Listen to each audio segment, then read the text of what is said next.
Alright guys, welcome back. Legend of Zelda, Link to the Past. We just found out in the last episode that the princess had been stolen. The priest had been killed. Well, he'd been maimed, and then we found him, dying on the floor basically. And we're gonna head to the castle now to rescue the princess. So, in the interest of trying to show off some secrets here, we're going to try and find Chris Houlihan's room on the way through. There's a good chance that we won't do it. There are some specific parameters for hitting that room. I'm not exactly sure what they are. But basically you have to come from the priest's house there, the sanctuary. Yeah, I didn't do it. You have to come from the sanctuary and head into that secret cave there. And it triggers a state where the game loses your location. So there are a couple other places that happens, but basically the game will lose your location, and then from there it turns you out into this this kind of default, like a room that's not really a room or a location in the game. Anyways, here we are, we're entering the castle. I'd like to comment on these guys here. We got these little tiny guys, the little green guys with the little knife. There was the larger green guy with a bigger knife that I killed there.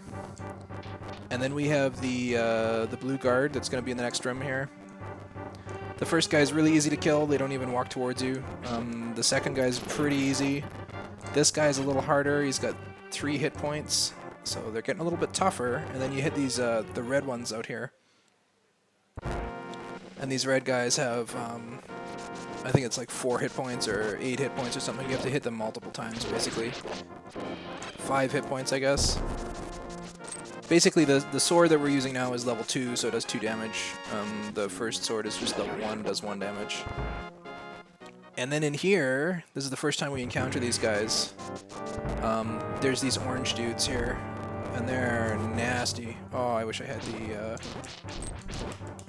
Oh, I wish I had the sword lasers for this guy.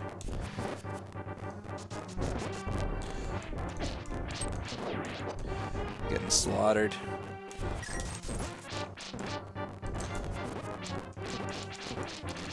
Just die already. Ah! He's saying the same thing. There, got him. Okay. So you'll notice that those guys are way harder. All of a sudden it's just this huge jump in difficulty, and it's exponential, right? The first guys just kind of wander around aimlessly. The second guys, those little green ones with the sword, they take a couple of hits with the first sword. They're 1 hit with the second sword. It's not a big deal at all. Third guys take a couple of hits, and then the red guys are a little bit tougher. And this is actually a common theme, so just like in the previous dungeons, the stuff that we're encountering here, we're encountering training for the future in the game. Like when we go into the other dungeons in the Dark World, the stuff that we're going to encounter, like a lot of these same color schemes for enemies holds true. You can see that there's certain traits, like the more hit points or more danger, depending on the color of those enemies. Right, so as you're trooping along through here, you can see that, okay, there's a couple of blue guys, there's a small flying guy. We can recognize that they're going to fly because they're small. When you start looking at it in this way, you can see it's the visual language that's being used by the developers, the designers of the game. Super important to consider while we're going through here, and it's natural, right? It's an inherent thing. Like when you start realizing that there's this progression. You can see the difficulty of the enemies on the screen, and you can easily react to what you need to do, to get rid of them or to get through the level, as the case may be. There's another thing, we're encountering these holes in the ground here.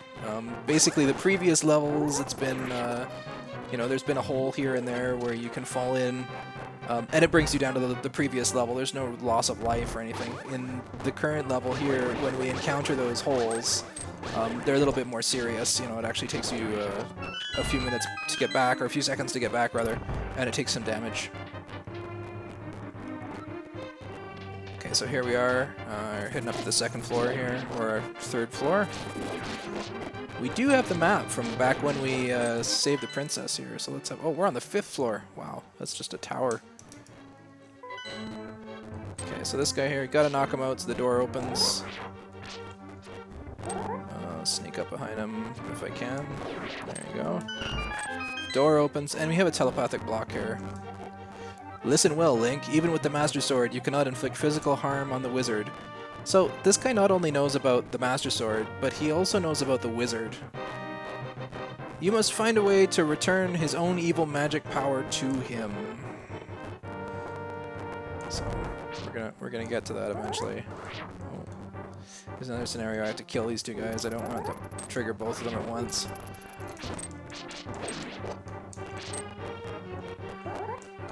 Because they got pokey things. Oh, you got me. There we go. I think the next one is refills in the same kind of a scenario here. Two red guys and some pots to refill your stuff. Bombs. I wonder if I can use a bomb to get rid of this guy.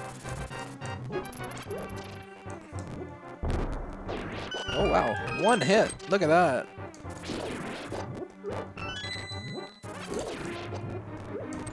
I guess that one bomb was just kind of a hint there, indicating that we should probably knock him out with a bomb. Okay, 6th floor. Okay, here's another cool scenario.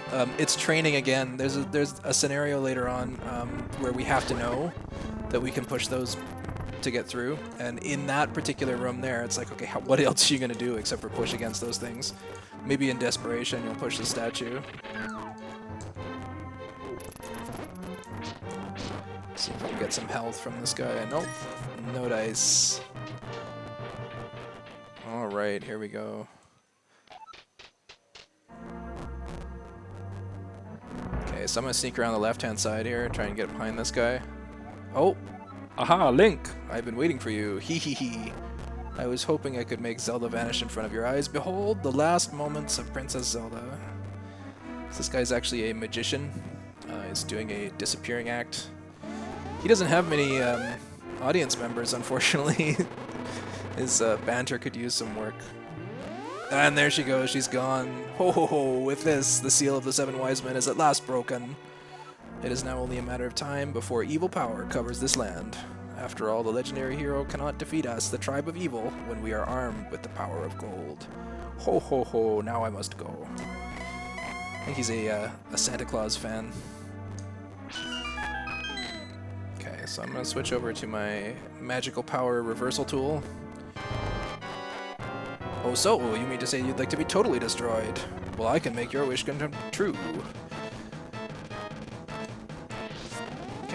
So, there's 2 different kinds of laser balls this guy's going to shoot at us. There's a full one, and then there's a kind of a splintered, smaller blue one. If he shoots the full one, we can reflect it back. If he shoots the blue one, it's kind of a trap ball. Oh, like that.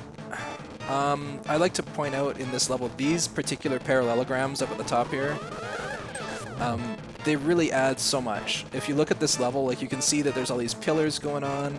There's a really plain, boring blue background, but the addition of these tiles along here, these tiles of what look like transparent floor. It's got the lights on there. It really adds to the depth of this level. Oh, and by the way, I'm using the butterfly net to beat the boss. It's a common theme in Zelda games. You use the butterfly net, or if you've got a jar or something like that, you can use it to reflect. I believe in this game it's because it had the same, like the same animation or the same triggering code as the spin effect on the sword, because you spin the same way. Oh, try and hop over here. Oh, I think I got 1 or 2 more hits on him. Another thing in this point here is if you're, oh wow, that really curved after me when I ran. If he shows up in that middle position, there's a really good chance that he's gonna, oh, I gotta get too cocky here. If he shows up in the middle position, there's a good chance that he's going to shoot lightning. he'll shoot a big lightning bolt down like this. So you know to get up out of the way or off to the side or something. Okay, come on. There you go. Grrr! Well met, like the true hero you are, but I'm not ready to admit defeat yet. I will draw you into the dark world. Spinny time! Round, round, round.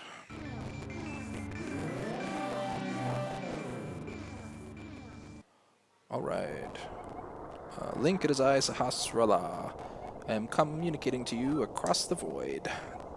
Through telepathy. The place where you now stand was the Golden Land, but evil power turned it into the Dark World. The wizard has broken the wise men's seal and opened a gate to link the worlds at Hyrule Castle. Hint, hint. In order to save this half of the world, the light world, you must win back the golden power. You must also rescue the 7 maidens who Aghanim has sent to the Dark World. As members of the bloodline of the 7 wise men, they have the power that will surely help you. The maidens are locked in hidden dungeons full of evil creatures and dangerous traps. Oh joy. The Palace of Darkness should be your first goal in this world. Link, I can rely only on you. Please make this old man's wishes come true. I beg you. Okay. So you can see up in the top here on this screen, we've got this awesome foreshadowing. You can see up on the top of the mountain in the background, there's this tower and a very prominent sunset. There's also a little bridge that you can see. It's just like 2 pixels wide way up at the top there. But it's super, super important. When you realize like how far away that is, you get this sense of, oh, this is a massive big old world. So we have seen this map previously as well. When we were up on the top of Death Mountain, we briefly transformed into a rabbit and then headed back into this world. And then we'd gone to the light world again. So again, we're looking for it. You can see the icon on the map there. But I'm going to take a couple detours first. So running down the stairs, not always a good idea.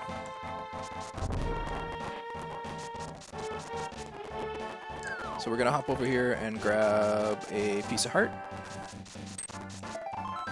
One more for our full heart there. And then we're going to jump down here and head north. So you can see the same thing going on in this world here. There's a gold guy there. Oh, I got my net out. I want to have my boomerang. There's these blue pig guys who are relatively dangerous, not super dangerous. You can see the same kind of a theme that I was talking about previously with the colors on the enemies. That visual language is super important. It's something that the developers at Nintendo, they really, really do a good job of.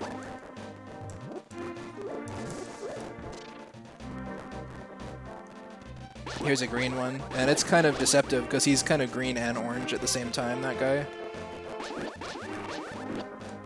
So he's relatively dangerous, but not in comparison to a lot of the enemies in this world. I think they do a lot of damage if they hit you. Okay, so I'm gonna lift this massive boulder, throw it out of the way, and head up to... It's the equivalent of the Zora's domain in this world.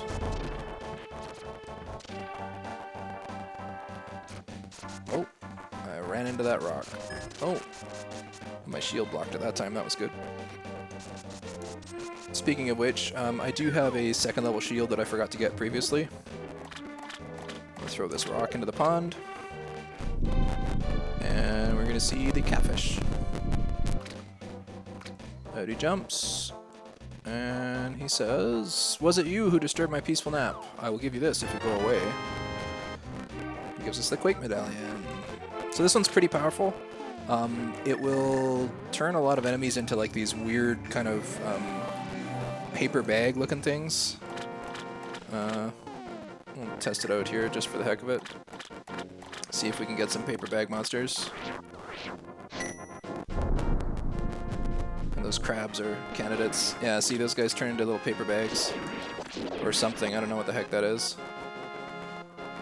If you know what that monster is supposed to be, let me know. I don't know, I have no idea. Okay, so I got 10 bombs. But I'm gonna head to this fountain up here.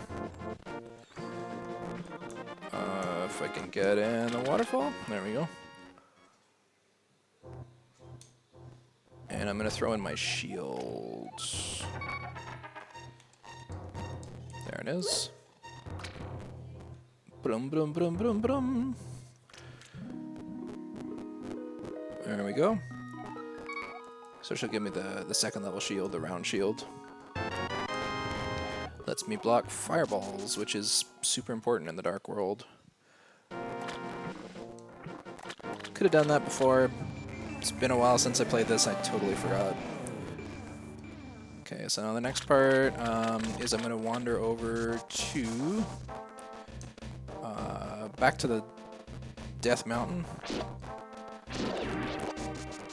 in the Light World, and I'm going to go and get the second medallion. So these are pretty close together. Using what I know about the map, I can sneak around in the water here, essentially go back and forth.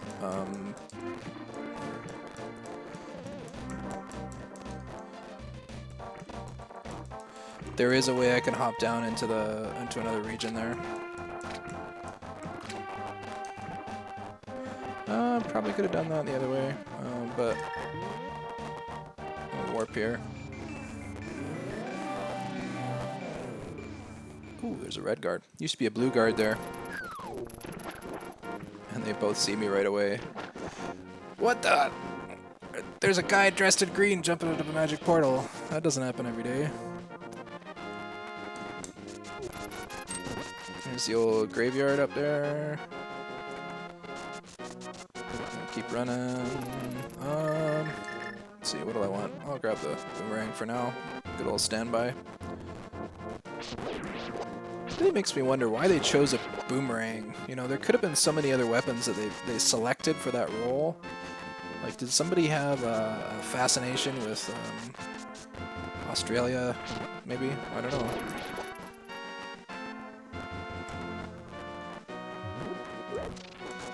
Okay, so I'm gonna head in here. Gonna run up the mountain pretty quick here. There we go.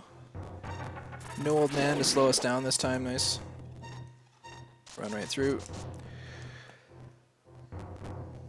I wish I had those sword lasers, though I lost a half a heart somewhere. Would have helped me with the bats in here. Not that they're terribly dangerous anyway. Okay. Just about there. Here's these annoying monsters. Yeah, you can stay right where you are. I don't want to deal with you at all. I hate those stone guys. The rocks aren't too pretty either. Big green garbage bags rolling down the hill. Yeah, it's interesting. They really take a step up in subsequent games. If you go and play Ocarina of Time, which was relatively recent. This one was relatively recent when Ocarina of Time came out, relatively speaking. The boulders in that game are giant flaming boulders that fly down the mountain and smoke you in the head. Yeah, it's a lot different. They just kind of fall out of the sky, essentially. Here, at least you can kind of dodge them and run out of the way there. It's like, oh god, run for cover.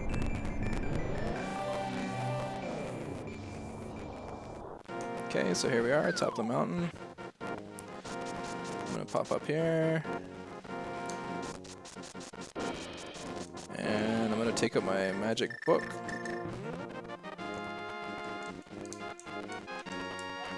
Hold up the Master Sword and you get the magic of ether. Alright, there we go.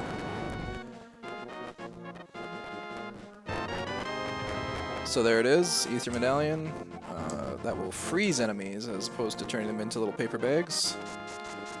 Pretty nifty, pretty handy to have. And I'm going to quickly hop down the mountain here. As quickly as possible. Oh. That is called a blue Toteki, and they're annoying. They're annoying in every game. They're just always placed in the most frustrating little areas.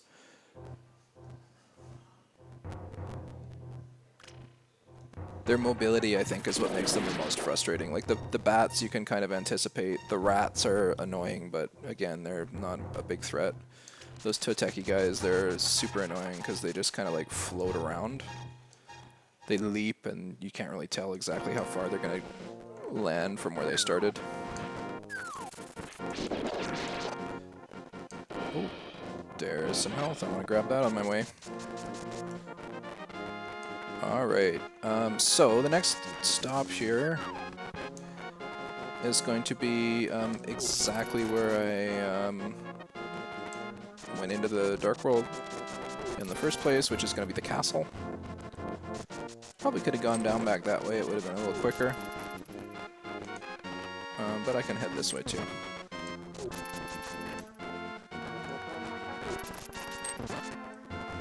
So those items that I grabbed, they're not super important at this stage of the game. The 2 medallions, we will need them pretty quick. Oh, there's one more item I'll just grab while I'm here. Come to think of it, because it's just right over here. Oh no, I can't jump down there, can I? I was going to look at the bottle. There's a bottle underneath that bridge there, but I can't go there. I have to go all the way around, so forget it. We'll do it another time. I head to the castle.